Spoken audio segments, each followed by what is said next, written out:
शिक्षक आणि मूल यांचे नाते अत्यंत संवेदनशील आणि प्रभावी असते. मुलांच्या आयुष्यात शिक्षकाचे स्थान हे फक्त ज्ञान देणारे नसून तर त्यांच्या मानसिक आणि भावनिक विकासाला दिशा देणारे असते. लहान वयात मुलं ज्या व्यक्तीकडून सुरक्षितता, प्रेम आणि विश्वास अनुभवतात त्या व्यक्तीकडे मुलं नैसर्गिकरित्या आकर्षित होतात. यालाच मानसशास्त्रात अटॅचमेंट असे म्हटले जाते. जेव्हा शिक्षक मुलाशी प्रेमळ, समजूतदार आणि सहानुभूतीपूर्ण वर्तन करतो, तेव्हा मुलांमध्ये सुरक्षिततेची भावना निर्माण होते. ही भावना त्यांच्या आत्मविश्वासाला बळ देते आणि शिकण्याची तयारी वाढवते. उलट कठोर आणि नकारात्मक वागणूक मुलांमध्ये असुरक्षितता, भीती आणि न्यूनगंड निर्माण करू शकते. मुलांच्या वर्तनामागे त्यांच्या भावनिक गरजा असतात.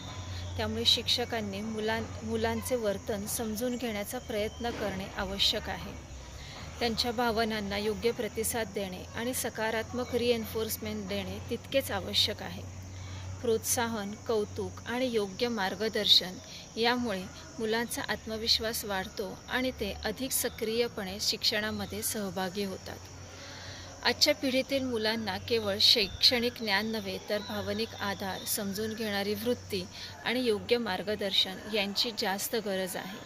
त्यामुळे शिक्षकांनी आपल्या भूमिकेकडे केवळ अध्यापन म्हणून नव्हे तर मुलांच्या सर्वांगीण विकासासाठी एक महत्त्वपूर्ण मार्गदर्शक म्हणून पाहणे गरजेचे आहे.